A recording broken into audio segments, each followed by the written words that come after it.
Mendengar kata panti asuhan, bayangan kita adalah sebuah rumah besar berisikan anak-anak yang mendapat kasih sayang dan perawatan dari pengasuh mereka. Walau beberapa mungkin kekurangan dana untuk bisa makan enak, kepedulian pengurus yayasan biasanya bisa mengobati kekurangan-kekurangan tersebut. Panti asuhan menjadi tempat yang penuh keceriaan terlepas dari segala kekurangannya. Namun ternyata ditemui dalam beberapa kasus justru rumah yatim piatu malah berkelakuan sebaliknya.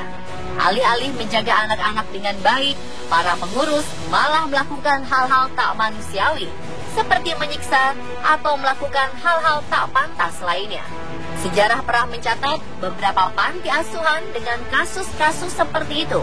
Dan setelah ketahuan belangnya, panti asuhan ini dikecam, bahkan langsung ditutup. Berikut informasi yang telah on the spot rangkum tentang kasus-kasus di panti asuhan.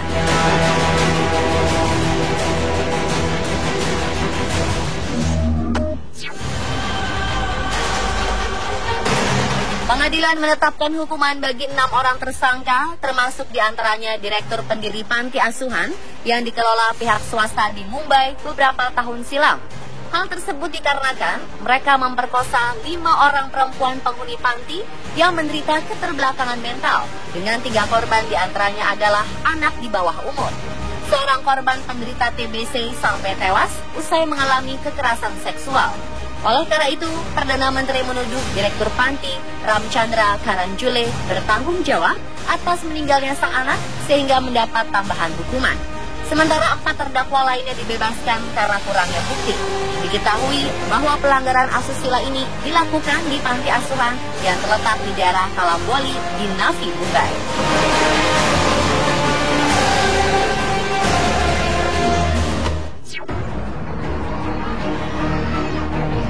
Unit Perlindungan Perempuan dan Anak Kepolisian Daerah Riau menemukan 12 anak dari panti asuhan Tunas Bangsa yang disembunyikan pemiliknya Lili Rahmawati. Ke-12 anak ini dibawa ke rumah aman Dinas Sosial Riau. Diketahui anak-anak ini disembunyikan di daerah Tampan dan Kampung Dalam. 5 anak yang disembunyikan di Tampan ini akhirnya diserahkan secara langsung oleh suami Lili kepada polisi. Sedangkan 7 anak lainnya ditemukan polisi di kawasan Kampung Dalam, Kecamatan Senapelan, Pekanbaru. Polisi juga menangkap perempuan bernama Aisyah yang diduga sebagai pengasuh panti. Hingga kini 12 anak telah dievakuasi ke Dinas Sosial. Kepiluan di Yayasan Tunas Bangsa terbongkar setelah Muhammad Zikli, balita 1 tahun 8 bulan tewas setelah diduga menerima penganiayaan. Paman korban melihat adanya kejanggalan kematian korban karena terdapat luka di sekujur tubuhnya. Dalam perkara ini, polisi telah menetapkan Lili sebagai tersangka. Lalu kasus lain di panti asuhan itu terungkap saat Lembaga Perlindungan Anak Riau melakukan inspeksi mendadak di 2 panti jompo milik Yayasan Tunas Bangsa lainnya. LPA Riau menemukan adanya praktek tidak manusiawi yang dilakukan yayasan terhadap penghuni panti. Warga lansia dikurung dalam ruangan seperti penjara digabung dengan penderita sakit jiwa. Ruangan terlihat kotor karena tidak ada sekat pemisah antara tempat tidur dan lubang kakus. Penghuni tidak diberi makan selayaknya dan kerap mendapatkan kekerasan.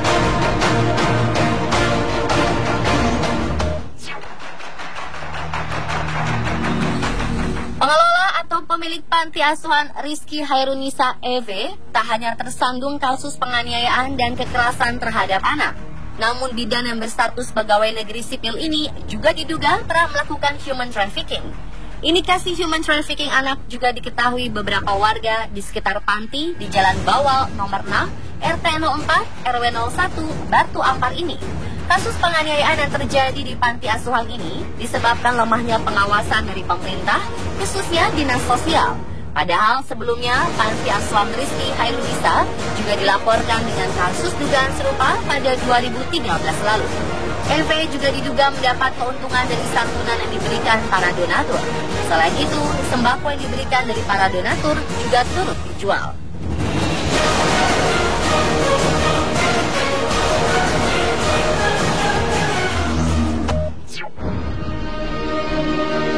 Kekawit berdiri di Amerika Serikat pada 1940-an dan berhenti beroperasi pada tahun 1970-an.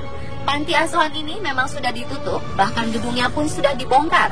Tetapi hal itu tidak bisa mengobati luka anak-anak asuh yang dulu pernah disiksa di sana.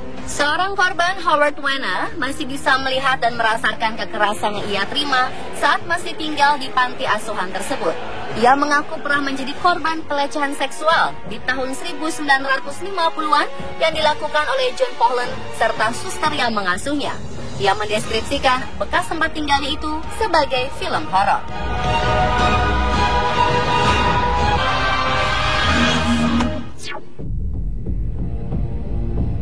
1990-an, beberapa panti asuhan di Tiongkok terjerat kasus penganiayaan terhadap anak asuhnya. Salah satu yang terparah adalah panti asuhan Nanning di wilayah Guangxi. 1993, koran South China Morning Post melaporkan bahwa 90% anak perempuan yang tinggal di sana telah tewas. Menurut Tom Hilditch, seorang jurnalis Hong Kong, peristiwa ini mungkin berhubungan dengan budaya Tiongkok yang lebih mengunggulkan anak laki-laki dibanding anak perempuan. Saat diberlakukannya kebijakan satu anak, orang tua yang melahirkan anak perempuan mengirimkan bayinya ke panti asuhan. Mirisnya, di panti asuhan, keberadaan anak perempuan pun tidak dihargai.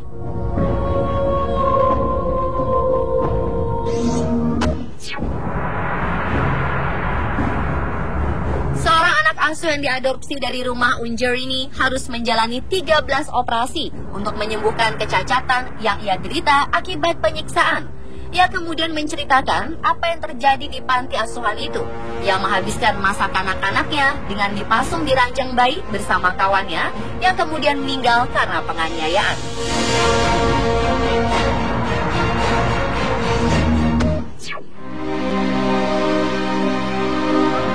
Jika bukan karena seseorang yang mengunggah video berisi kekerasan di panti asuhan Mazanovsky, mungkin hingga saat ini anak-anak asuh di sana masih mengalami penyiksaan. Video ini menayangkan dua orang pengasuh yang mencambuk dan menendang 7 anak laki-laki dengan semena-mena. Seorang staf mengatakan ia pernah melaporkan kejadian kekerasan di panti asuhan ini. Sayangnya tidak ditindaklanjuti oleh pemerintah.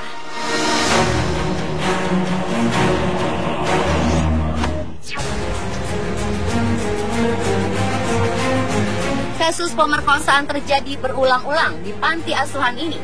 Kejadiannya sudah sangat lama, yaitu di tahun 1950-an. Namun korban baru berani mengutarakan kekejaman yang menimpanya saat itu. Tidak hanya anak-anak, karyawan perempuan pun menjadi korban kejahatan seksual yang dilakukan oleh pemimpin panti asuhan St. Joseph Mill Hall, Australia. Parahnya, setelah diperkosa, mereka dipaksa mengaku berdosa karena tidak bisa menjaga kesucian mereka.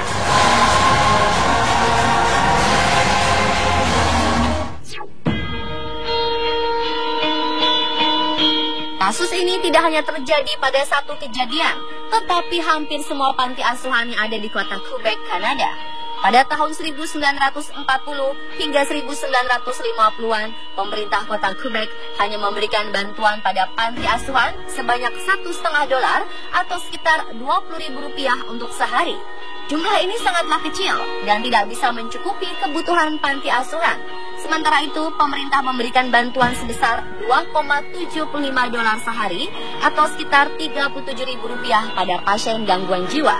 Akhirnya, pengelola panti asuhan bekerja sama dengan dokter memberikan diagnosa penyakit jiwa yang berbeda-beda pada setiap anak supaya mereka mendapat bantuan yang lebih besar. Untuk meyakinkan bahwa anak-anak tersebut memang mengalami gangguan jiwa, panti asuhan pun tidak menyekolahkan mereka dan mengurung mereka di dalam gedung. Dan itulah pemirsa kasus-kasus di panti asuhan versi On The Spot.